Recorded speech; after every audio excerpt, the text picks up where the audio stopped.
नमस्कार दोस्तों, स्वागत है आप सभी का आज के इस महत्वपूर्ण और सबसे खास वीडियो में। दोस्तों, हम आप सभी को इस वीडियो में जो महत्वपूर्ण जानकारी देने वाले हैं, ये केवल इस जन्म में ही नहीं बल्कि आपके आने वाले 7 जन्मों तक साथ देगा।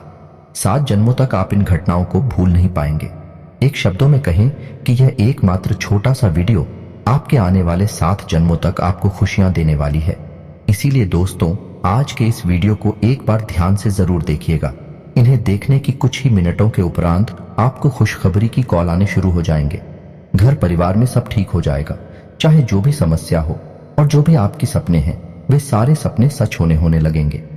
बस आप इस वीडियो को एक बार अंत तक जरूर देखिएगा। इसमें कुछ ऐसे हम उपाय, कुछ ऐसे कार्य बताने वाले हैं जो कि आपके लिए महापुण्य होगा। जी हाँ दोस्तों, आपको बता दें 5 महापुण्य है जो आपको अपने जीवन में एक बार अवश्य करने चाहिए। जी हाँ दोस्तों, इनमें से कुछ ऐसे महापुण्य हैं जो विशेष तौर से आपकी राशि के जातकों को निश्चित तौर पर एक बार जीवन में अवश्य करने चाहिए। जी हाँ दोस्तों, इन 5 महापुण्यों का फल इतना बड़ा और भव्य है कि इससे न केवल आपके जीवन में सुख और शांति कायम होती है, बल्कि आपके मित्र पूर्वज भी प्राप्त होते हैं और आपको शुभ आशीर्वाद देते हैं। जी हाँ दोस्तों, कौन से हैं वह 5 महापुण्य जो हमारे शास्त्रों में बहुत महत्व रखते हैं और किसी भी मानव के जीवन में किए गए कर्मों के फल को पूर्ण रूप से शुभ कर्मों के फल में बदलने का दम रखते हैं। तो इन महापुरुषों के विषय में हम आगे चर्चा करने जा रहे हैं। साथ ही साथ हम आपको ग्रहों की बदलती चाल के अनुसार आपको अपने जीवन में कौन से बदलाव करने चाहिए और आने वाला समय आपके लिए कैसा होने वाला है, और इन सबसे महत्वपूर्ण बात यह है कि कौन से ऐसे कार्य हैं जो आने वाले समय में आपको भूल कर भी नहीं करनी है, अन्यथा आपको होगा बहुत बड़ा नुकसान, बहुत बड़ा घाटा। जी हाँ दोस्तों, हमारी पूरी कोशिश होती है कि हम आपको ज्ञान के सर्वोच्च शिखर पर लेकर जाएं और आपको कुछ ऐसा अद्भुत, अनोखा और पूर्ण रूप से शास्त्रीय पद्धति पर आधारित धार्मिक ज्ञान पीते हैं ताकि आप अपने जीवन का उद्धार कर सके और न केवल एक सुखमय जीवन जीकर इस संसार से विदा हो, बल्कि आपके मन में, आपके घर परिवार में ईश्वर और धर्म के प्रति जो आस्था प्रकार हो, उसका प्रभाव आपकी आने वाली कई पीढ़ियों तक रहे। तो दोस्तों, हमारी इस कोशिश में आपको साथ देना है, आपको बल देने बस इतना करना है कि हमारी बनाए हुए वीडियो आप पूरा देखा करिए, क्योंकि जब तक आप वीडियो पूरा नहीं देखेंगे आपको सभी बातें अच्छी तरह से समझ में नहीं आएंगे। हम अपने वीडियो में पूर्ण रूप से ज्ञानवर्धक बातें ही लेकर आते हैं। इधर उधर की हल्की फुल्की बातें हम कभी भी नहीं करते हैं। हमारी हर वीडियो से आपको कुछ न कुछ जानने को, सीखने को अवश्य मिलेगा, इस बात की हम गारंटी देते हैं। तो दोस्तों, आज का यह वीडियो आपके लिए बेहद आवश्यक है। इस वीडियो में आपको कुछ ऐसा रहस्यमय ज्ञान भी प्राप्त होगा जिससे आपका जीवन पूर्ण रूप से बदल जाएगा। साथ ही साथ आज की आने वाले समय की ग्रह स्थिति का आपको ठीक अनुमान भी हो जाएगा, जिससे आपको जरूरी बदलाव करके अपने जीवन के सर्वोच्च स्तर को प्राप्त करने में आसानी होगी। तो वीडियो को पूरा देखें, और यदि आप वीडियो में बताई गई बातों से पूर्ण रूप से सहमत हो तो अंत में वीडियो को लाइक अवश्य करें। तो चलिए दोस्तों की शुरुआत करते हैं, लेकिन इससे पहले आपसे एक निवेदन है कि कमेंट में पूरे भक्ति भाव के साथ जय मां दुर्गे लिखना ना भूलें। दोस्तों, माता का सीधा आशीर्वाद और प्रेम आपको प्राप्त होगा। साथ ही साथ गुरुजी का आशीर्वाद प्राप्त करने के लिए चैनल पर पहली बार आए हैं तो सब्सक्राइब करके बेल आइकन को दबाना भी बिल्कुल ना भूलें। इससे होगा यह है कि हमारा मनोबल बढ़ेगा, हमारा चैनल परिवार भी बड़ा होगा और हम दुगनी मेहनत से आपके लिए सर्वोत्तम ज्ञान लेकर आते रहेंगे। तो चलिए दोस्तों, आगे बढ़ते हैं। दोस्तों, हम आपको बता दें कि इस संसार में, जिसे हम मृत्यु लोग कहते हैं, आप चाहे या ना चाहे आपके हाथों से कहीं ना कहीं कोई ना कोई पाप कर्म तो अवश्य होता ही है। तभी तो यहाँ जन्म और मृत्यु का जो चक्र है वह कभी टूटता ही नहीं है। मानव बार बार जन्म लेकर आता रहता है और अपने द्वारा किए गए कर्मों का फल प्राप्त करता रहता है। तो ऐसे में हमारा धर्म, हमारा अध्यात्म आपको यह एक सुविधा दे देता है कि आप यदि चाहें तो अपने कर्मों के प्रभाव को कम या फिर समाप्त भी कर सकते हैं। जब आप पुण्य कर्म करेंगे तो आपके जो अनजाने नहीं किए गए पाप कर्म हैं, उनका भी नाश हो जाएगा और आपके खाते में पुण्य कर्म का हिसाब भी बढ़ता चला जाएगा। जी हाँ दोस्तों, अब इससे होगा यह, आपका जब पुण्य कर्म का हिसाब किताब बढ़ता जाएगा तो आपको जीवन में सुख और सुविधाएं हासिल होनी शुरू हो जाएंगे। मानसिक चिंताएं और यातनाएं समाप्त होने लगेंगे। जब आपका मन सुख और शांति से भरा हुआ होगा तब आप ईश्वर का ध्यान बड़े ही आसानी से कर पाएंगे। जी हाँ दोस्तों, इंसान के लिए ईश्वर का नाम ले पाना बहुत ही कठिन बन जाता है जब उसके जीवन में परिस्थितियां विकराल रूप में उसके सामने मुंह फाड़कर खड़ी रहती हैं, क्योंकि चिंताओं के संकटों के भंवर जाल में इंसान अपने आप को ही भूल जाता है तो ईश्वर को याद रखने की क्षमता किसके पास है। इसलिए ईश्वर ने स्वयं ऐसी सुविधा बना दी है कि यदि आप सात्विक जीवन जिए, सात्विक आहार खाएं और सात्विक लोगों के साथ रहें और अपने कर्मों का हिसाब किताब बनाते रखें और पुण्य कर्म बढ़ाते जाएं, तो धीरे धीरे आपको सुविधाएं मिलनी शुरू हो जाती हैं, सुख और शांति कायम होने लगता है और फिर आप ईश्वर का ध्यान कर सकते हैं। एक बात तो निश्चित है कि जब आपका पेट खाली होगा तो आप ईश्वर का नाम कैसे लेंगे। जब तक आपकी शारीरिक जरूरतें पूरी नहीं हो पाएंगे तब तक आप आदमी की जरूरत है या ईश्वरी जरूरतें कभी पूरी नहीं कर पाएंगे। यह सब कहने का हमारा मतलब यह है दोस्तों, आप कैसे अपने जीवन को स्वयं बदल सकते हैं। धर्म के रास्ते पर चलकर, ईश्वर के रास्ते पर चलकर, और फिर आप ईश्वर में लीन हो सकते हैं। और जब एक बार आपकी लो ईश्वर से लग गई, आपके जीवन में सुख सुविधाएं भी बढ़ गई, तो फिर आप निश्चिंत होकर ईश्वर में जीवन जिएंगे और फिर आप इस जन्म और मृत्यु के चक्र से भी मुक्त हो जाएंगे और उस परम धाम पर हम ईश्वर में विलीन हो जाएंगे। तो यह इस चक्र को तोड़ने का एक सरल मार्ग है। तो पुण्य कर्म करना आपको लगातार जारी रखना होगा, लेकिन इसमें से भी हमारे धर्म में कुछ ऐसे बड़े महापुण्य बोली गए हैं, यदि मानव अपने जीवन में एक बार भी कर लेता है तो उसे कई जन्मों तक कुछ कर्म का लाभ प्राप्त होता रहता है और उसका जीवन हमेशा हमेशा के लिए बदल जाता है। जी हाँ दोस्तों, इन पुण्य कर्मों को करने के बाद, सात्विक जीवन जीने के बाद आपकी मानसिकता ही कुछ इस प्रकार से बदल जाएगी कि आपको हर एक वस्तु में, हर एक चीज से आनंद प्राप्त होने लगेगा। ये दोस्तों ऋग्वेद में स्पष्ट तौर पर लिखा गया है। यथा पिंडे तथा ब्रह्मांडे कहने का मतलब यह है कि जैसी आपकी मानसिकता हो जाएगी वैसे आपकी वास्तविकता हो जाएगी। जी हाँ दोस्तों, कुछ लोगों की शिकायत रहती है कि आपकी वीडियो लंबी लंबी होती है, आप थोड़ा शॉर्ट में वीडियो बनाया करिए। दोस्तों, हम बहुत कोशिश करते हैं कि वीडियो अपनी शॉर्ट में ही बनाएं, लेकिन हमारे द्वारा बताई गई बातें कुछ इस प्रकार का रहस्यमय ज्ञान लेकर आती है कि हमें उन्हें विस्तार से समझाना पड़ता है और उनकी विस्तार से भूमिका भी बनानी पड़ती है। बेहतर यह होगा कि आप थोड़ा समय निकालकर ऐसे महत्वपूर्ण वीडियो देखा करिए, क्योंकि हम लोग बहुत मेहनत करके इस प्रकार का आपके लिए ज्ञान संग्रह लेकर आते हैं और हम चाहते हैं कि आप पूर्ण रूप से अपने जीवन को बदल पाए। इसी वजह से हम इतनी मेहनत भी करती हैं। तो आपका भी यह दायित्व बनता है कि आप थोड़ा सा समय निकालकर धैर्य के साथ हमारे वीडियो देखा करिए। आपको निश्चित तौर पर कुछ अद्भुत, कुछ अनोखा सीखने को मिलेगा। जी हाँ दोस्तों, अब बात करते हैं कि पुण्य असल में है क्या। तो दोस्तों, हमारे शास्त्रों में ऐसा वर्णन मिलता है कि वही करो जो आपको परम सुख देता है। पूर्ण कर्म कहा जाता है और आपकी आत्मा को भी पूर्ण करता है और नहीं कहा जाता है। अभी को धारण से आप समझिए कि आपने ढेर सारा पैसा रुपया कमाया, रिश्ते नाते भी कमाई और आपने महंगी महंगी गाड़ियां और घर भी खरीद ली है, लेकिन इनसे जो आपको सुख प्राप्त होगा वह स्थायी सुख नहीं होगा। बहुत जल्दी आपका मन इन सब चीजों से उठ जाएगा।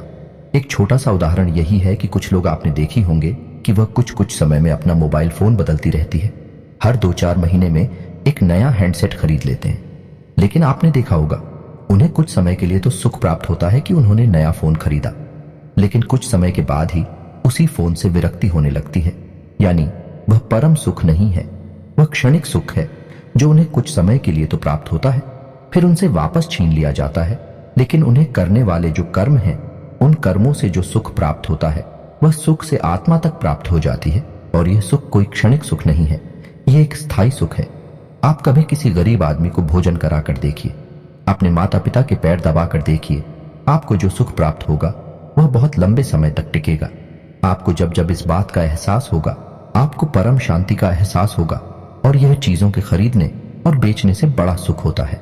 दोस्तों, अब उन्हीं का शाब्दिक अर्थ यह हुआ कि एक ऐसा कर्म जो किसी के हित में हो और आपको उससे कोई लाभ न प्राप्त होता है, यानी आपका स्वास्थ्य उसमें निहित न। जी हाँ दोस्तों, निस्वार्थ भाव से दूसरों को सुख देने के कर्म को ही पूर्ण कहा जाता है और हमारे हिंदू धर्म में 11 महापूर्व का वर्णन मिलता है। जी हाँ दोस्तों, लेकिन हम आज के इस वीडियो में केवल 5 महापूर्व के बारे में आपको बताएंगे। यदि आपको इस विषय पर संपूर्ण वीडियो चाहिए तो आप कमेंट करके बताइए। हम आपको इसके विषय में दोबारा से इसका भाग 2 बनाकर दे देंगे। तो चलिए दोस्तों शुरू करते हैं और बताते हैं कि कौन सा है वह सबसे पहला सुख और पुण्य। तो दोस्तों सबसे पहला महापुण्य है आनंद। आनंद, जी हाँ दोस्तों, हर इंसान को किसी जरूरतमंद को भोजन अवश्य कराना चाहिए। अन्नदान से बड़ा कोई भी पुण्य नहीं होता। यह सर्वोत्तम ओल्ड माना जाता है। जो इंसान किसी भूखे को, किसी जरूरतमंद को भोजन कराता है, उस इंसान के मन से जो दुआएं निकलती है वह दुआएं आपको परम सुख तक लेकर जाती हैं, ईश्वर की ओर खींच कर लेकर जाती हैं। कभी आप किसी भूखे को, इस जरूरतमंद को एक बार भोजन कराकर अवश्य देखिए। कभी भी उसे रुपए पैसे मत देना।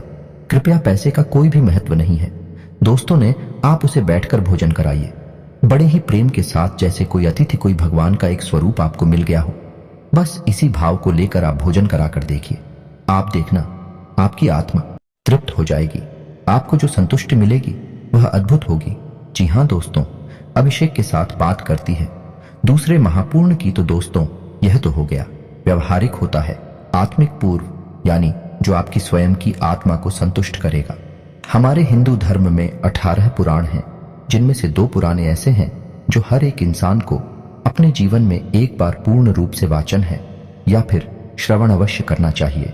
दोस्तों उनमें सर्वोपरि है भागवत पुराण और दूसरे नंबर पर है शिव पुराण। जी हाँ दोस्तों, जो इंसान अपने जीवन में एक बार भागवत पुराण, शिव पुराण का श्रवण करता है, उसे महापुण्य प्राप्त हो जाता है। वह इंसान जीवन और मृत्यु के इस चक्र से मुक्त हो जाता है। दोस्तों तो अब कुछ लोगों के मन में यह प्रश्न पूछेगा कि पुराण यानी कि भागवत कथाएं कराना तो बहुत महंगा है और हम इतना आर्थिक भार सहन नहीं कर सकते हैं, तो इसके लिए क्या उपाय है? तो दोस्तों आप इतना खर्चा ना करें, आप मूल पाठ करवा लें। सुजुकी बहुत सस्ता पड़ता है और आपके घर के लोगों के लिए ही केंद्रित होगा। तो आप मूल पाठ के विषय में यदि जानकारी चाहते हैं तो आप कमेंट करें, हम आपको विस्तार से इस बारे में बता देंगे, जो कि बहुत सस्ता पड़ेगा। लेकिन आपको इसका फल उतना ही प्राप्त होगा जितना कि आप बड़े बड़े पंडाल लगाकर बड़े बड़े पंडितों के मुख से जो भागवत सुनेंगे या शिव पुराण चलेंगे, उतना ही फल आपको प्राप्त होगा। अब बात करती है तीसरी महा, उनकी कन्यादान करना दोस्तों की श्रेणी में रखा जाता है। जिसके जिसके बेटियां हैं वही तो इस सुख को प्राप्त कर लेता है। लेकिन यदि आपके पास बेटियां नहीं हैं तो आप किसी भी अन्य गरीब की मदद कर सकते हैं, उसकी आर्थिक स्थिति में सुधार कर सकते हैं और उसकी बेटी का कन्यादान कर सकते हैं। बहुत से लोग ऐसा कार्य करती हैं जिनकी बेटियां नहीं हैं, किसी अन्य बेटी को कन्यादान कर लेते हैं। इससे क्या होता है? इससे महापुण्य की प्राप्ति होती है। जी हाँ दोस्तों, ऐसा माना जाता है एक कन्यादान का जो पुण्य है वह तो अश्वमेघ यज्ञ से बढ़कर माना जाता है। तो अब आप यहीं से अंदाजा लगा लीजिए ये कितना बड़ा महापुण्य है। जी हाँ दोस्तों, अब बात करते हैं चौथे महापुण्य की। चौथा माध्यमिक दोस्तों, और इसे आपको अपने मन में उत्पन्न करना होगा। यह है वैराग्य भाव। जी हाँ दोस्तों, वैरागी भाव क्या होता है? इस संसार को, मृत्यु लोक को इसके मूल स्वरूप में देखना ही वैराग्य भाव कहलाता है। अब आप कैसे यह करेंगे? तो आप समझ गए कि यह संसार जो है यह मरणशील है। यहाँ हर एक वस्तु, हर एक इंसान की एक उम्र होती है और उसके बाद वह समाप्त हो जाता है, क्षय होने लगता है। तो अब आपको करना यह है कि जो भी चीजें आपके आसपास हैं, यानी आपको बहुत टिकवा देता को कम करना होगा और अपने मन में इन चीजों के प्रति थोड़ी सी उदासीनता उत्पन्न करनी होगी, यानी इनसे आपको लगा चुके कम करना होगा। यही इस स्मृति लोक का वास्तविक स्वरूप है कि आज नहीं तो कल हर एक वस्तु जिससे आप बहुत अधिक प्रेम कर रहे हैं वह समाप्त हो जाएगी। हर एक इंसान जिससे आप बहुत अधिक प्रेम कर रहे हैं वह भी समाप्त हो जाएगा, चला जाएगा। तो आपका प्रिय मित्र बिल्कुल ही व्यर्थ रहेगा। इससे बेहतर यह होगा कि आप उसकी मूल स्वरूप को देखें। अब आप एक छोटा सा प्रयोग करके देखें। मान के चलिए कि आपने एक मोबाइल फोन खरीदा, तो आप सोचिए कि आज आपने यह फोन नया खरीदा है, तो आपके मन में बड़ी ही उत्तेजना आए हैं, बड़ा ही आकर्षण है इस फोन के प्रति। लेकिन आप सोच कर देखिए कि 2 साल बाद यह फोन किसी स्थिति में होगा तो आपको पता चलेगा कि शायद यह फोन किसी कबाड़ी में डाला होगा, खराब हो चुका होगा या फिर इतना आकर्षक नहीं होगा जितना आज लग रहा है। तो 2 साल वाली स्थिति को याद करते हुए जब आप उस फोन के बारे में विचार करें, अपने आप आपके मन में उस फोन के लिए विरक्ति का भाव उत्पन्न होने लगेगा। मतलब यह है कि आप चीजों से और इंसान उसे अपनी निकटता को कम करें, उनसे जो आपका चुनाव है वह कम करने की कोशिश करें। धीरे धीरे जब आप यही भाव हर एक इंसान, हर एक जीव जंतु, हर एक चीज के लिए अपने मन में उत्पन्न करेंगे तो आपके मन में एक सात्विक वैराग्य का भाव उत्पन्न होने लगेगा। यह दोस्त बेहद ही आवश्यक है।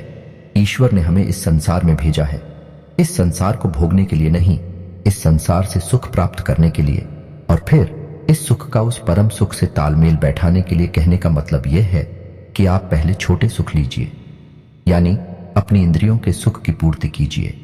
बाद में इन सुखों का त्याग करके ईश्वर के परम सुख को प्राप्त करिए। जी हां दोस्तों, यही इस मृत्युलोक में इंसान किया जीव जंतुओं के आने का एकमात्र लक्ष्य है, और इसी चक्कर में लोग इंद्रियों के भोग में इतने लिप्त हो जाते हैं, ईश्वर सुख को भूल ही जाते हैं, और इंद्रियों के सुख को प्राप्त करने के चक्कर में ऐसे ऐसे कर्म कर जाते हैं जिनके परिणाम रोकने के लिए उन्हें न केवल एक जन्म बल्कि कई जन्म लगातार लेते रहने पड़ते हैं, और यही जीवन और मृत्यु के चक्कर में हमेशा हमेशा के लिए फंस जाते हैं। तो आपको अपने मन में वैराग्य का भाव उत्पन्न करना होगा।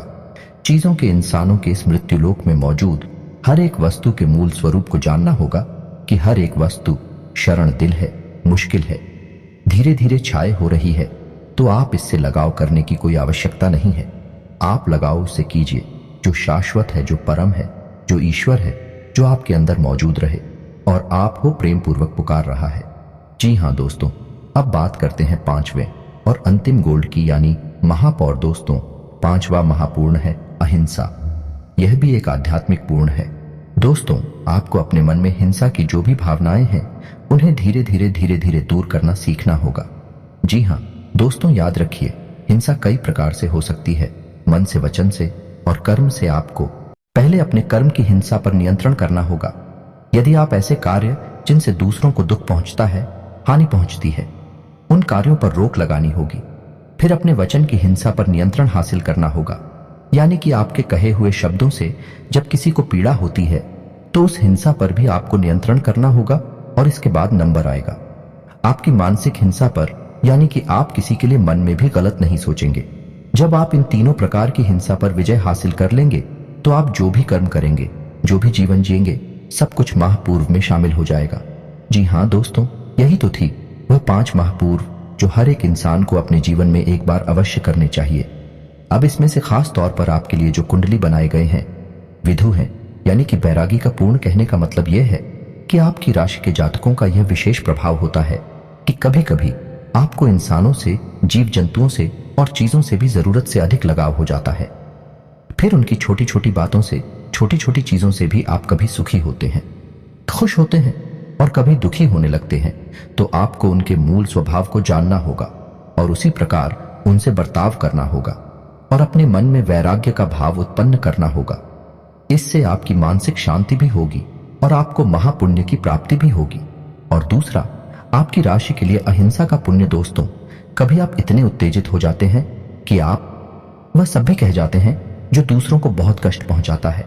हालांकि बाद में आपको इस बात का एहसास हो जाता है, फिर आपके मन में पछतावा भी होता है, लेकिन अब पछताए होत का जब चिड़ियां चुग गई खेत। जी हां दोस्तों, कि आपको अपनी बातों पर, अपने मन के भावों पर नियंत्रण करना सीखना होगा। आपको यह विचार करना होगा कि आपने एक बार यह बात बोल दी, यह कर्म कर दिया है, इसके बाद दूसरे इंसान पर इसका क्या प्रभाव होगा। आपको अपनी अहिंसा के स्वभाव को जगाना होगा। यह आपकी राशि के लिए विशेष है क्योंकि आपके अंदर थोड़ी सी तुनक मिजाजी अवश्य होती है, यानी कि आप एक बार किसी से चिढ़ जाएं तो फिर आप उसकी परवाह नहीं करती। आपके मन में जो आता है वह आप कहकर आगे बढ़ जाते हैं और अनजाने में ही अपने पाप कर्मों का स्तन चेक कर लेते हैं। जी हां दोस्तों, ये 5 फूल की कहानी जो हमने आपको सुनाई, आपको इनमें से कौन सी बात ज्यादा अच्छी लगी? ये आपके मन में क्या प्रश्न है, उन सबको आप कमेंट करके बताएं। हम आपकी हर एक प्रश्न का जवाब देने की पूरी कोशिश करेंगे। अब आपको हम बता दें कि ग्रह स्थिति क्या कह रही है। आपकी राशि के जातकों के लिए जो ग्रह स्थिति बन रही है उसके अनुसार आपको 3 बातों का विशेष ख्याल रखना है। पहला, कि आपको ऐसे लोगों से दूर रहना है जो नकारात्मक मानसिकता वाले लोग हैं। जी हां दोस्तों, और इनकी वजह आपको अनुभवी और ज्ञानवान लोगों की संगत करनी होगी। इससे आपका आध्यात्मिक और वैचारिक बल बढ़ेगा और आपका मनोबल भी ऊंचा रहेगा। दूसरी बात है कि आपके लिए आने वाले 3 दिन किसी भी प्रकार के निवेश के लिए सर्वोत्तम है। जी हां दोस्तों, यदि आप शेयर मार्केट में पैसा लगाते हैं, कोई बड़ा बिजनेस शुरू करना चाह रहे हैं या फिर कोई छोटा मोटा इन्वेस्टमेंट ही करना चाहते हैं तो समय बहुत अच्छा है। आप आंख मूंद कर निवेश किए, इस बात की हम गारंटी देते हैं क्योंकि जो स्थिति बन रही है वह स्पष्ट तौर पर यह बता रही है कि आप इसी प्रकार के धन के निवेश में लाभ प्राप्त होगा। जी हाँ दोस्तों, फिर भी हम आपको यही कहेंगे कि आप अपनी सतर्कता को ना छोड़ें। किसी अनुभवी और बुद्धिमान इंसान की सलाह मशवरा करने के बाद ही अपने रुपए कैसे निवेश करें। जी हाँ दोस्तों, और जब भी आप निवेश करें यानी पैसा किसी को दें, निवेश करना भी पैसा देना ही हो गया है। यानी आप पैसा कहीं लगाएं या फिर पैसा किसी को दे तो उस समय आप 708 यानी 708 इस नंबर को अपने मन में दोहराएं और अनंत होकर वापस आना। ये अपने मन में बोले 708 अनंत होकर वापस आना। दोस्तों, ये माता लक्ष्मी का नंबर है और यह जो आपने पैसा किसी को दिया या लगाया उसे असीम रूप में वापस प्राप्त करने में मदद करेगा। उड़ जाए, बदलेंगे दोस्तों, और आपकी उन्नति और लाभ के रास्ते प्रशस्त होंगे। और तीसरी, जो कि छोटी मोटी बात है लेकिन आपके लिए बड़ी है, कि आपको अपने खान पान पर नियंत्रण करना होगा, नहीं तो आपको स्वास्थ्य संबंधी समस्याएं हो सकती हैं। विशेष तौर पर पीठ और गली में किसी प्रकार का संक्रमण आने वाले 3 से 5 दिनों के भीतर आपको हो सकता है, तो मौसम से भी सावधान रहें और खान पान पर विशेष ध्यान दें ताकि आपका स्वास्थ्य उत्तम रहे और आप अपने जीवन में बेहतर से बेहतर कार्य करते रहें, बेहतर से बेहतर लक्ष्य प्राप्त करते रहें। उम्मीद है दोस्तों वीडियो में बताएं कि जानकारी आपको पसंद आई होगी। यदि जानकारी अच्छी लगी हो, पसंद आई हो, वीडियो को एक प्यारा सा लाइक अवश्य करें और कमेंट में पूरे भक्ति भाव के साथ जय मां दुर्गे अवश्य लिखें। माता का प्रेम और आशीर्वाद आपको प्राप्त होगा। इसी के साथ आज का वीडियो समाप्त करते हैं। मिलते हैं अगले ज्ञानवर्धक वीडियो में, तब तक के लिए धन्यवाद। जय माता दी।